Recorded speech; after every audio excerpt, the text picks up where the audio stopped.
Hi, everybody. You're listening to Radio Cherry Bombe, and I'm your host, Kerry Diamond. Today's guest is Angie Rito, one of New York City's most beloved chefs. You know Angie from her hit West Village restaurants, Don Angie and San Sabino, where she and her husband, Scott Tacinelli, create some of the most craveable, inventive takes on Italian-American food in the whole city. Don Angie is home to the now iconic lasagna pinwheels, and San Sabino is their sister spot, with all the flavor, fun, and flair you'd expect from Angie and Scott.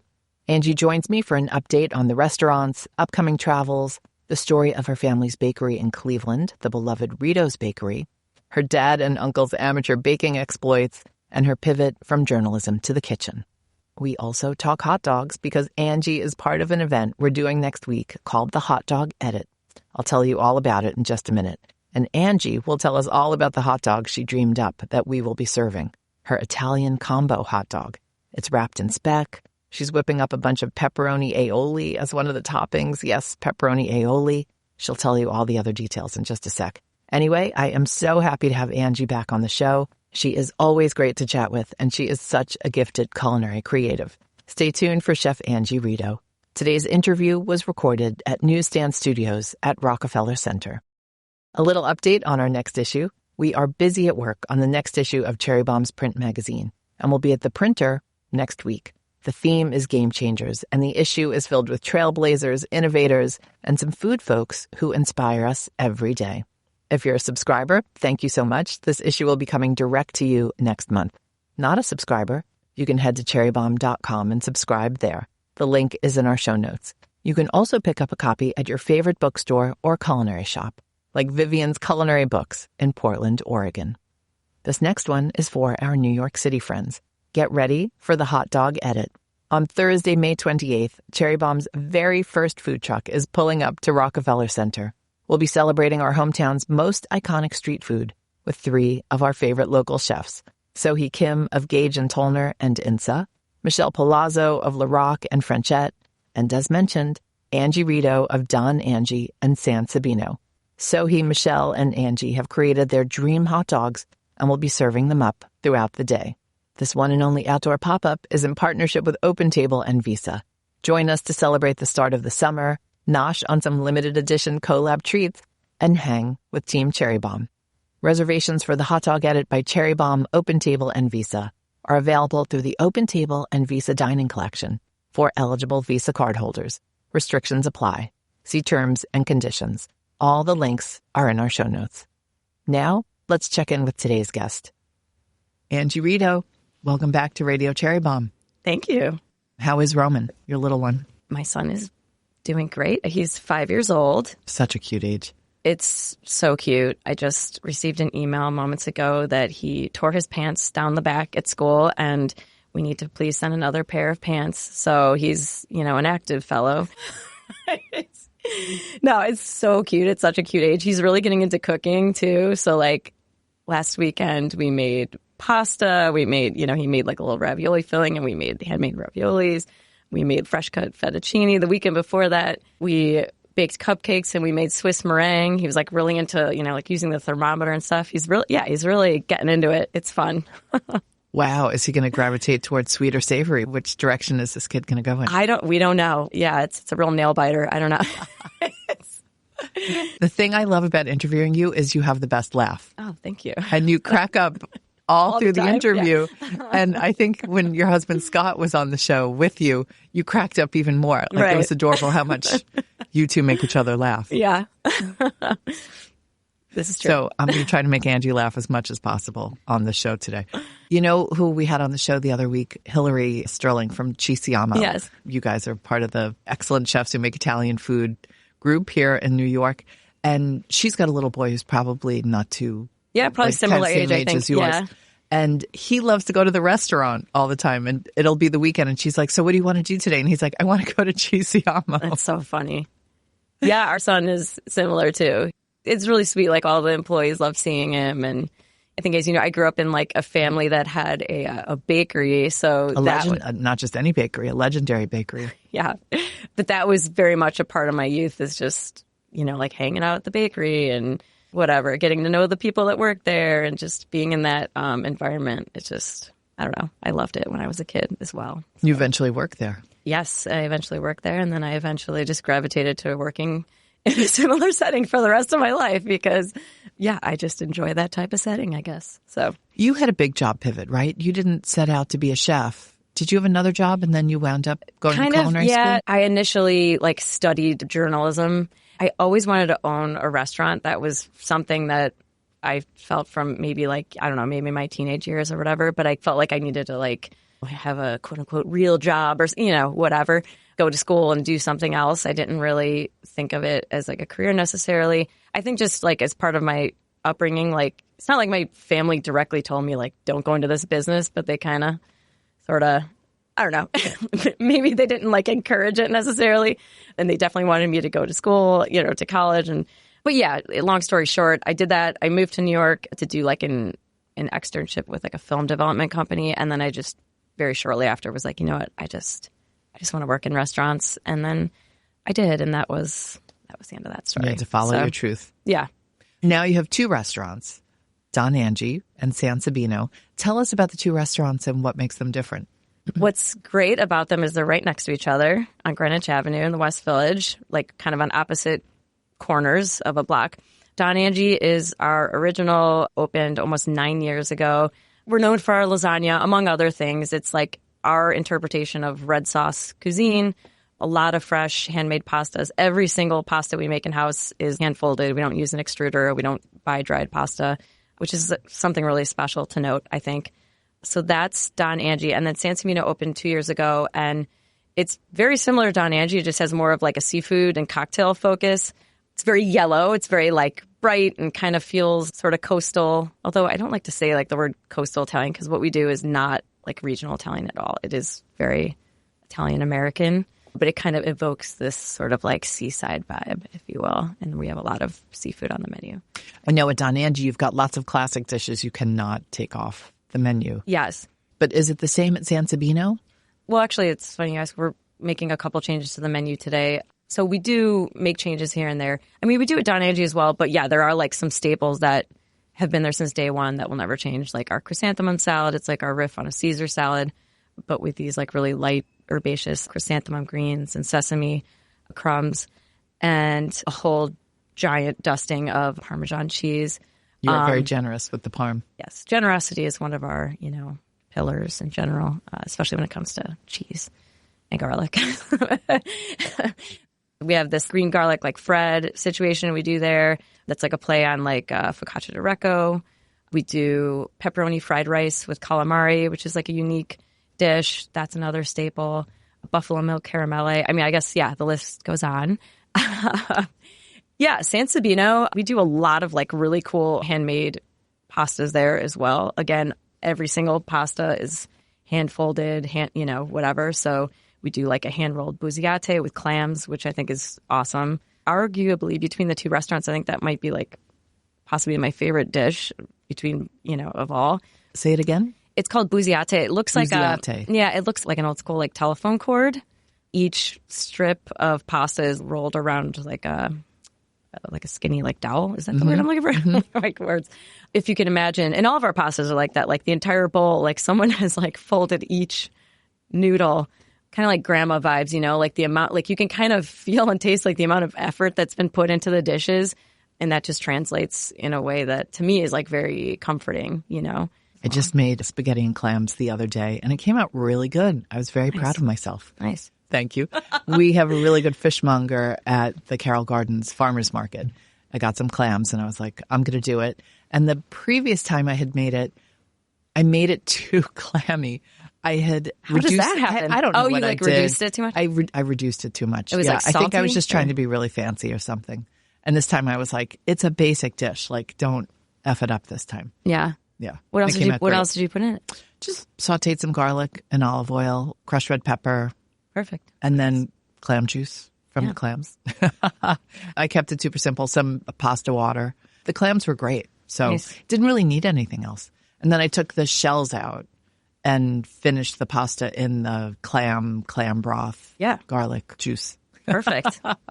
It's great. Clam juice is terrible. Oh, isn't there clam juice? Yeah, Clamato. It's funny. We make our own house Clamato at San Sabino, and one of our Bloody Marys is like this like golden, like whatever, like yellow tomato Bloody Mary that has clamato in it. It's funny when you said that you have that pasta with clams. It reminded me when I was a teenager, I started dating this guy who was very Italian, and his mom would make the Progresso clam sauce, from the can. I don't think I've ever had that. And I never had anything like it growing up, and I just thought it was so good, and ate it for years after that. Should I try it? Maybe. Do you think it's still, or is it one of those things where like in your memory it was a certain way, but that, you know what I mean? And well, then like I guess if you can make your own, you're like, wait, what? If you can make your own spaghetti and clam sauce, you might as well do that. Yeah. But I remember just thinking like, wow, this is so different from anything I eat at home. That's a good way to get a kid who's a picky eater to start to eat different food when they date. Oh, yeah. Yeah. Interesting. You want to impress these people. Yeah. You're too embarrassed to be like, ew, I wouldn't eat that. That's an interesting point. Unless you're really bold. I'm thinking about it. Were you always a good eater? Yeah, I guess I was like a pretty bold. I was really lucky. So my dad's mom was from Naples, and she, like, I wasn't growing up eating like run of the mill stuff. She'd make these like little baby octopus and, whatever. Maybe these things aren't so weird to like, you grew up here? You grew up Staten Island. Yeah. Okay. Yeah. So like, I grew up in, Cleveland, Ohio, and, there wasn't a lot of that kicking around. And, my friend, I'll never forget, my grandma brought this like giant bowl of these like marinated baby octopus to my graduation party. No, well, that's actually like it's like almost like a conch situation. Scungili. Okay. Yeah. But I love that word, and I love everything about the idea of that. No, they were literally. Scungili salad. That was a big thing on Staten Island. Yeah. Yes. What's funny is, what road is that? When you're like heading out to Staten Island and there's that big billboard, you know what I'm talking about? There's literally a Scungili billboard. Scott and I, every time we drive by it, we're like, yes, the Scungili billboard. But you have to pronounce it like a Staten Islander. Oh, right. You have to drop. Yeah. It's amazing. Or like the Sopranos. You have to drop all the final vowels from everything. Yeah. Ricotta is ragout. Ragout, yeah. Manicotti is That's manigout. That's the Neapolitan. Is that what it is? It's the Neapolitan dialect, yeah. Oh, how funny. Because I still haven't made it to Naples, but the first time I went to Italy, I did the classic, Florence, Rome, Venice trip.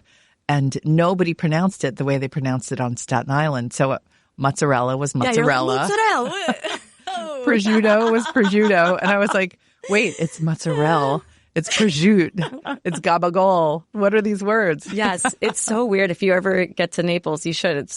I love it there. But it's almost as if it's its own language. Like you hear the people speak, and it sounds so different. Oh, I can't wait. It's amazing. Yeah. For the people and the pizza. Yes. For the people street and the food, pizza. too. I feel like that could be a rallying cry for some politician. Absolutely. We'll be right back with today's guest.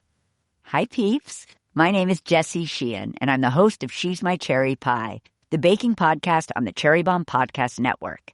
Each Saturday, I chat with the most talented bakers and pastry chefs around about their fascinating careers and signature baked goods. We go really nerdy on the tips, tricks, must-have ingredients, and go-to tools, and I get the inside scoop on how you can bring that professional-level baking magic into your kitchen at home.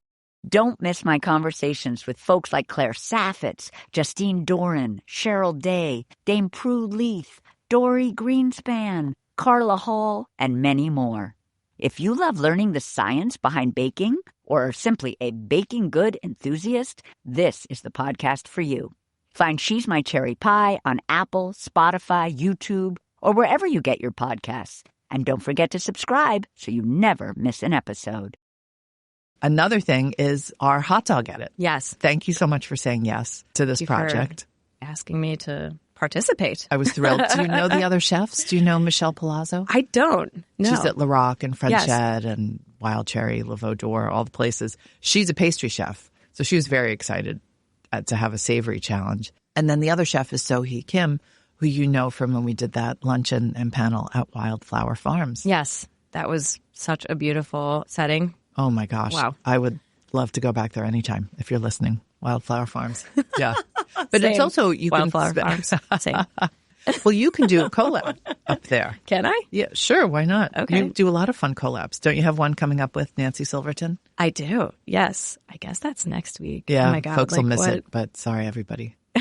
She has a Mozza location there. So we're going there. We're stoked. She is the queen. Yes, absolutely. You've done collabs with her before. Are you nervous around her, or is she just like normal human? She's a normal human, but I should reword that. Nancy Silverton is a normal human. She's very much a normal human. Are you able to act normal around her? I am not a normal human around her. Because, yeah, she's the ultimate. Are you kidding me? Yeah, we did one collab with her last year at Don Angie. It was amazing. She came out and we did a dinner. And yeah, when she asked us to do this thing, like Scott and I both were like, you can't say no to Nancy. You know, Nancy calls, you go. But yeah, hopefully I can keep it together this time around. She's just, she's a legend. So. Keep your cool. Yeah. What are you going to make? It's like a whole weekend it's like a little sort of mini like food festival sort of situation down there with a couple restaurants on this like resort. Yeah, we're doing like a collaborative dinner. We're going to serve actually our stuffed mussels from San Sabino, which are like an andouille rice situation, as well as our lasagna from Don Angie. There's like a little tasting event where we're doing these like savory zeppoli with stracciatella cheese and caviar. Yum. All right, let's talk about your hot dog. So yes. We're doing the hot dog edit. Like I said, Michelle and Sohui are the other chefs. We're going to have our own little food truck for the first time. That's very cool. Which is so exciting.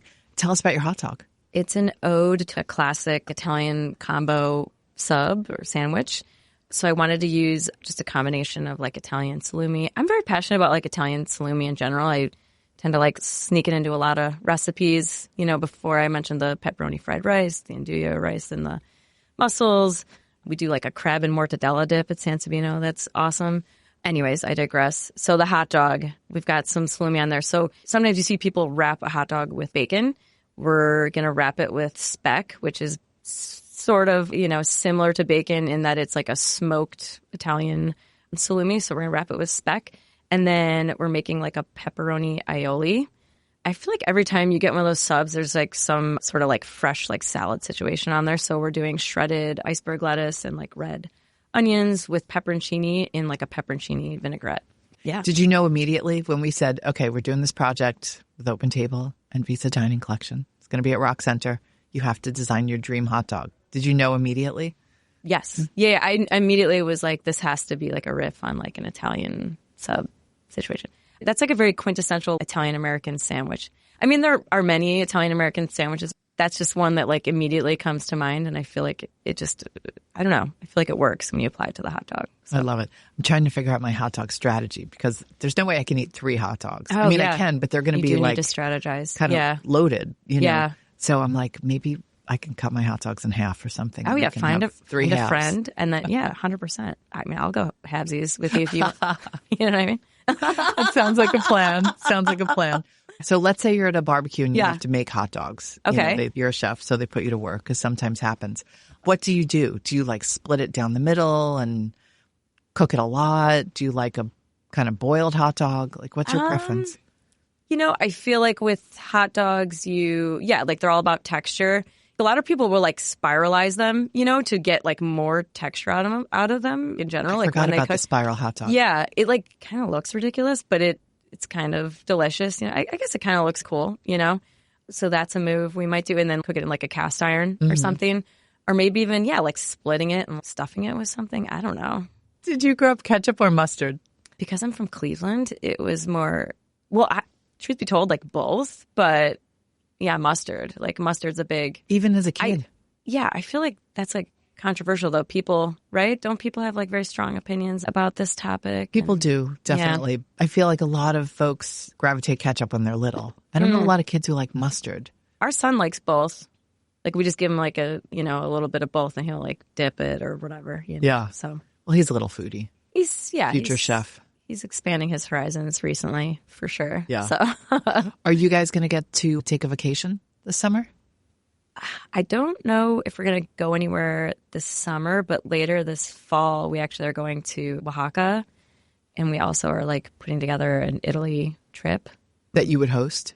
No, actually, we're actually going with some friends. It's a real vacation.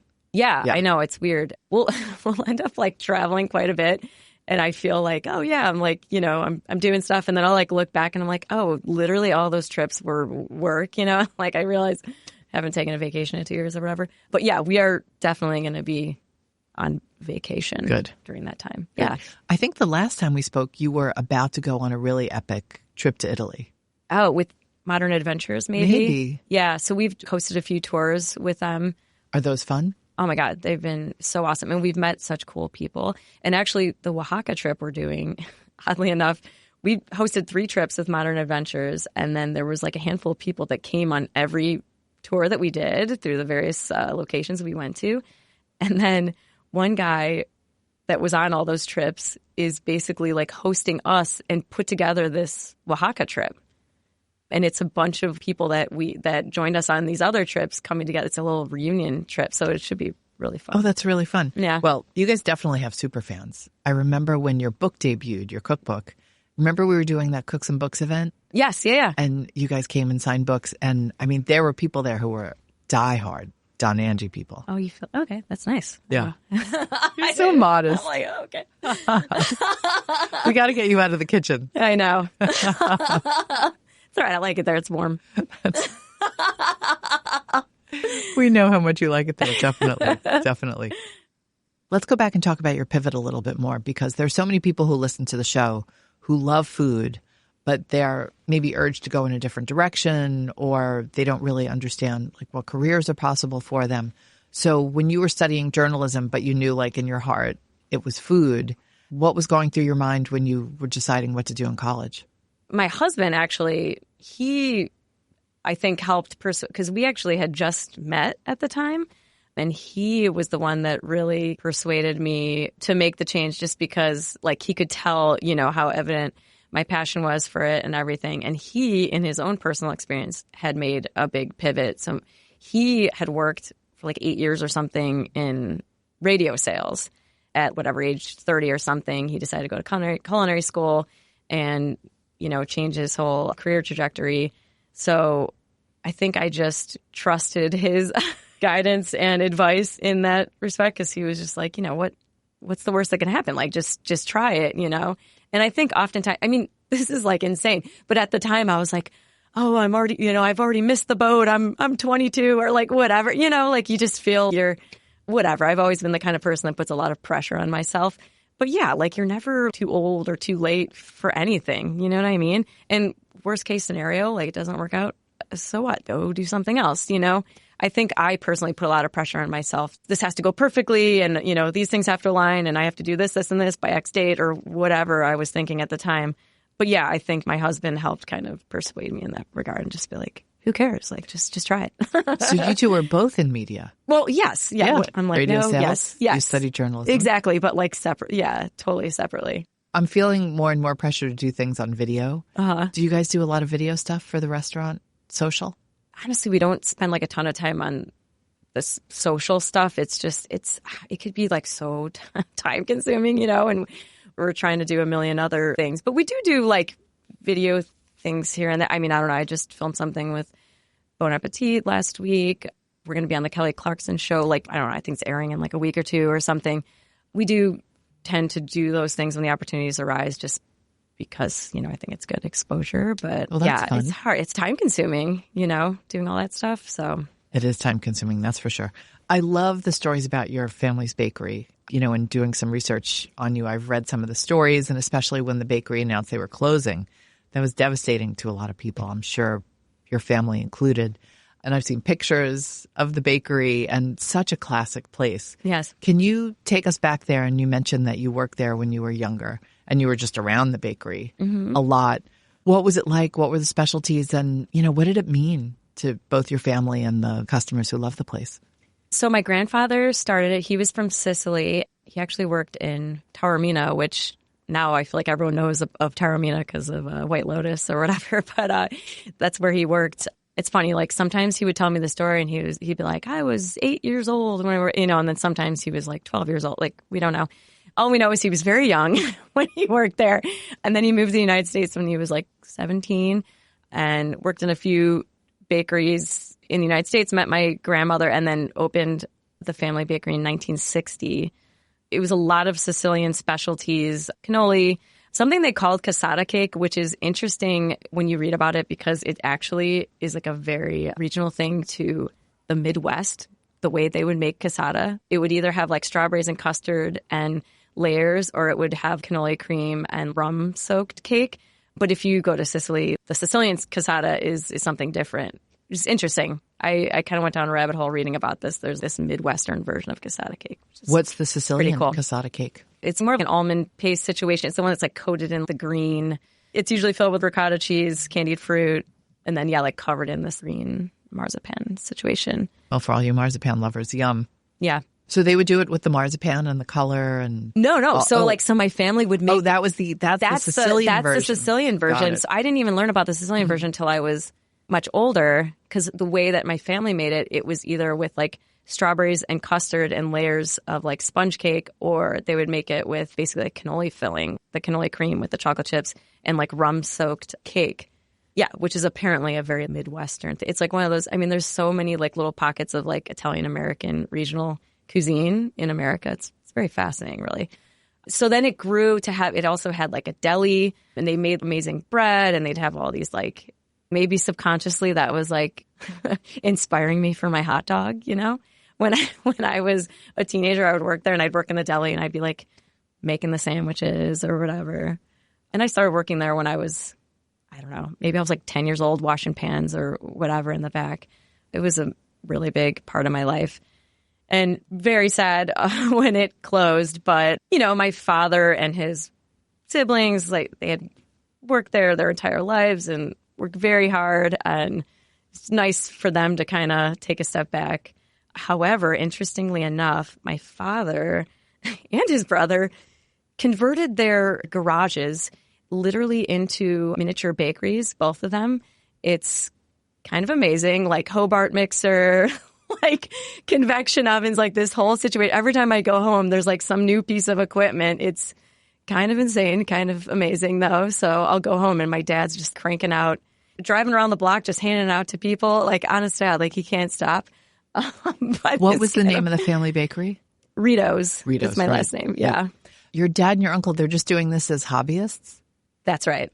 But it's kind of amazing. We have this family group chat, and there'll be, you know, there's all these traditions, especially around the holidays with especially like Easter and Christmas. So, I mean, Easter, the family text chain was just popping off with, you know, it was almost like a competition. Like, oh, I made the whatever, the lamb cake and the, you know, the Easter bread and this, that, and the other. I love this. This would make a good story. Yeah, it is. It is quite the story indeed. It's an evolving one. Did they get along? Is this like a Larry David episode, or they get along? No. They get along. They get along great. It's kind of adorable, really. They both just are really passionate about what they do. And I think now they're just having a lot of fun with it. Whereas, you know, over whatever, they were just kind of making the same things at the bakery over the years and, you know, in mass production or whatever. And now they're kind of just making these small batch things and playing around. And, you know, my dad's like on TikTok looking up, you know, recipes or whatever else. Yeah. Was there anything at Rito's that inspired you at the restaurants? Like, are there any things on the dessert menu or any breads that are a nod to what your family was doing? There's a dessert at San Sabino that is directly inspired by something at the bakery. So it's the flavor profile of like a pina colada with pinoli cookies. I don't know if you're familiar. So it's like a pineapple sorbetto and really intense almond granita, broken pinoli cookies. So pinoli cookies are like an almond paste cookies with pine nuts. You know, my grandfather made those at the bakery. So it's kind of like a riff on his recipe. I can ask you this question. When I was growing up, my parents would send me to the store to get Italian bread. Mm-hmm. And it basically looked like a baguette. Okay. Nobody called it French bread. Nobody used the term baguette. I don't know what made it Italian. This is an interesting Did you have Italian topic. bread at Rito's? Yes. This is an interesting topic because I feel like this is also hyper-regional within the United States. So like what we called quote-unquote Italian bread was like about, I don't know, I'm like gesturing. It's like this big. It's not a baguette. Was yours like long and skinny? Or they had variations. Right. You could get one that was like shorter and stouter, I guess, and then you had long, skinny ones that looked like a baguette. Interesting. It sounds like we're talking about the same thing, and I'm like, yeah, I don't know. I feel like on the East Coast there's different. And it's usually seeded. Yes. So we had with sesame seeds on or without. The smaller, thicker ones, you know, that you would slice. Yeah. And just serve with I feel like dinner. On the East Coast too, like semolina bread is a thing. We didn't really have that. We just had the Italian bread, which it was just like this really light white bread, but like with this really nice crust on it. And it was, either with sesame seeds or without.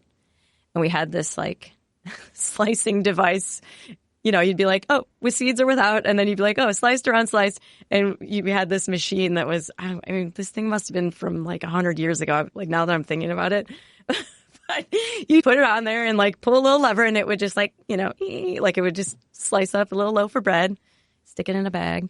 Yeah, those are fond memories. The long baguette-like ones they would make into sandwiches. Okay, yeah. That's basically what we did at our deli. Yeah. Oh, maybe I should have used something like that for the hot dog. Oh, a hot dog and Italian, quote unquote, Italian bread. Right. Well, I think you've got enough nods. Yeah, I think we're good. I know. To your heritage. For sure. So the aioli, it's a pepperoni aioli? Mm-hmm. Okay, how do you make a pepperoni aioli? Grind up, well, you can process it in like a, food processor or something, but in the restaurant we would pass it through a meat grinder. So grind up the pepperoni and then render it out with onions until it's like, crispy, all the fats come out of it. And then basically take that and make it into an aioli, however you see fit. But basically you're like utilizing the fat from the pepperoni. Yeah. Oh my God, that sounds so good. Does it? I'm like the fat, like I'm saying all these like fat on fat on fat. You're like, wow. I feel like it could be the next flavor for Molly Boz's mayo company. Yeah, like salami mayo. Don't steal that, Boz. Yeah. That could be a collab. Okay. Yeah. Do you guys know each other?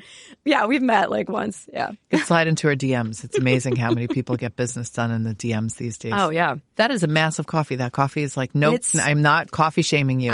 But it's as big as you are. Embarrassed holding it, but I also, what's kind of weird? I don't get up here often.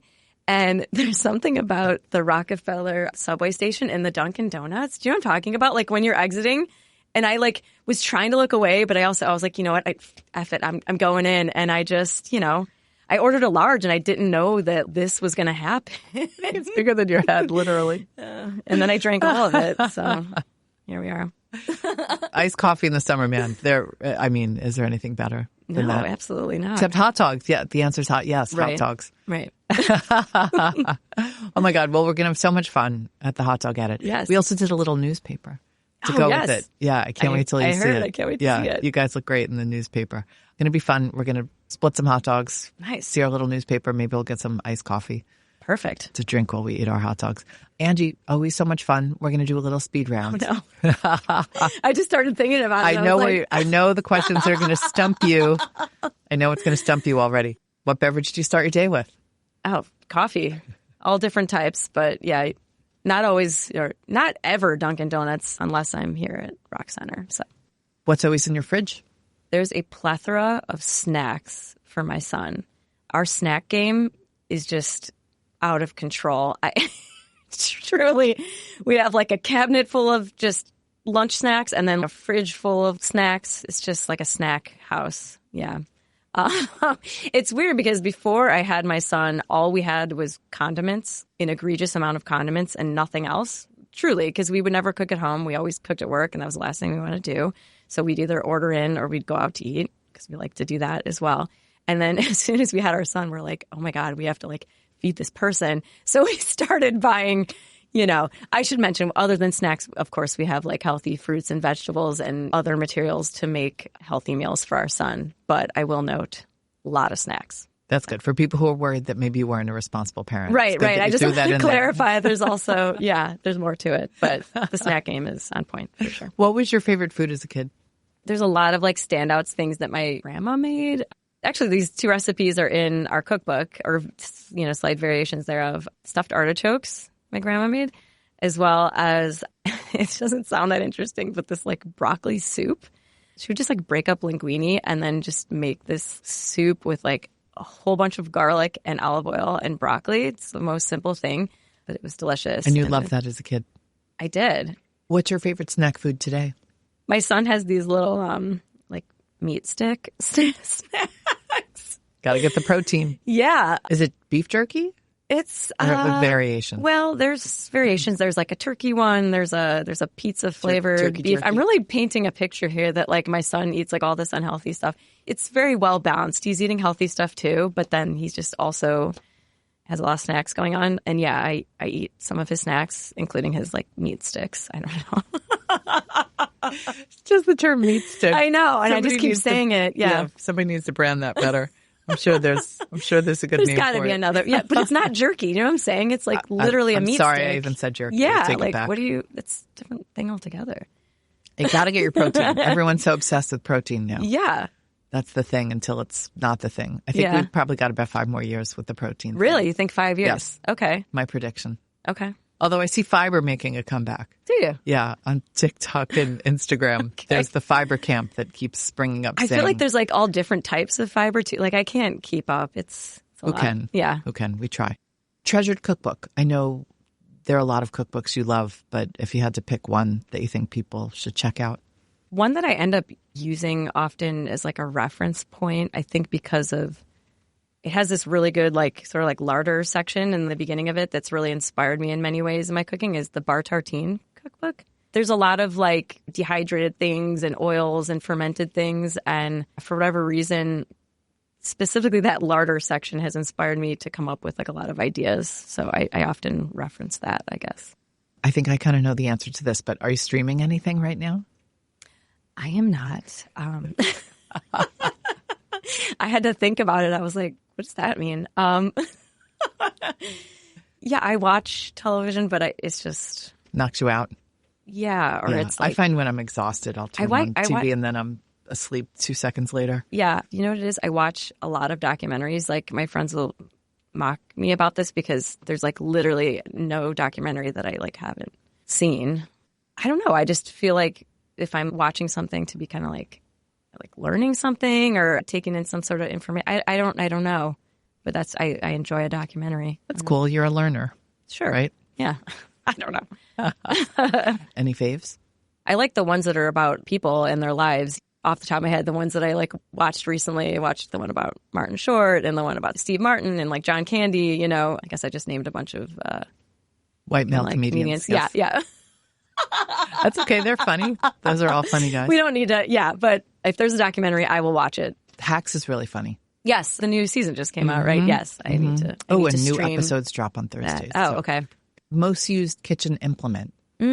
Probably a microplane, both for like grating cheese, but also for zesting fruit, but then also for grating garlic. I feel like we use grated garlic quite a bit. It's just a nice way, rather than using like a garlic press or something that kind of like smushes the garlic and kind of ruins it.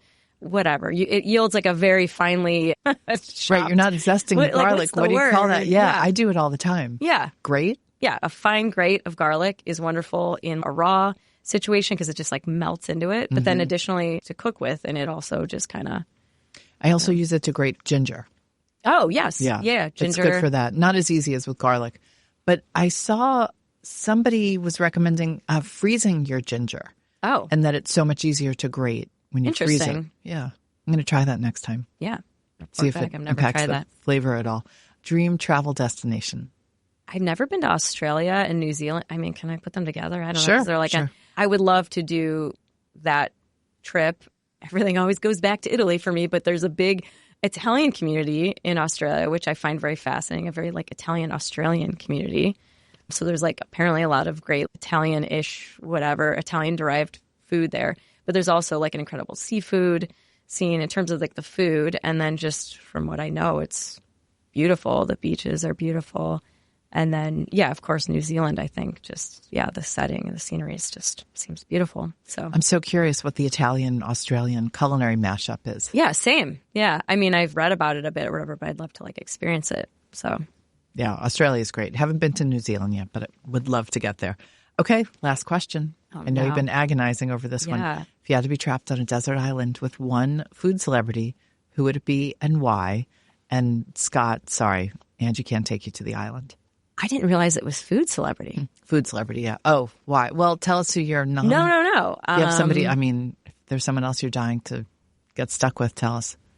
No, there's like a lot to consider here because it's like, do I want to be with someone who's like entertaining? Do I want to be with someone who's like resourceful and is going to like keep us alive on the island? You know what I mean? There's a lot to think about. I've just been mulling this over this entire conversation. I can't focus. Okay. I'm really like, oh, I'm really building it up. They can be no dead or idea. alive. Is that Dead or helpful? alive. Is that helpful or less helpful? That helps. I don't know if other people said Julia Child. A few, yeah. Yeah, I want to like say something. That's okay. You could say Julia Child. Tell us why. Okay, I'm going to say Julia Child because she seems that she'd be like super fun to hang out with. Yeah, like resourceful and like would get stuff done, you know? Like I feel like we'd have like some systems in place. Yeah, I feel like we'd survive together and really thrive out there on that island. So. And you both like to laugh. Yes, yeah. We just have like laughing. We'll just go back and forth laughing at each other. Oh, Angie, so good to see you. Well, you and Julia on the island, I would imagine hijinks would ensue. But cannot wait to see you for the hot dog edit and try this hot dog. I'm going to want like a pint of that salami aioli. Yeah, we can make that happen. No problem. On the side, yeah. For sure. Yeah, maybe we can sell that on the side. No, I'm kidding. We're not going to sell that on the side. You could sell it Sure. at your place or Yeah. your Molly Coming Boz. soon. Your Molly Boz collab. Exactly. But thank you so much for taking part in this. Thank you. And we love hanging out with you. We can't wait to see you. And give Scott my best. Thank you. That's it for today's show. Thank you to Angie Rito for joining me. Don't forget, the hot dog edit is happening Thursday, May 28th at Rock Center in partnership with OpenTable and Visa. I'll be there with Team Cherry Bombe, and we would love to see you. Head to cherrybomb.com for details on how to reserve your hot dog. The link is in our show notes. Our theme song is by the band Tra La La. Joseph Hazen is the studio engineer at Newsstand Studios at Rockefeller Center. Special thanks to Good Studio in Gowanus. Our producers are Catherine Baker and Jenna Sadu. Our executive assistant is Bridget Pittman. And our head of partnerships is Rachel Close. Thanks for listening, everybody. You're the bomb.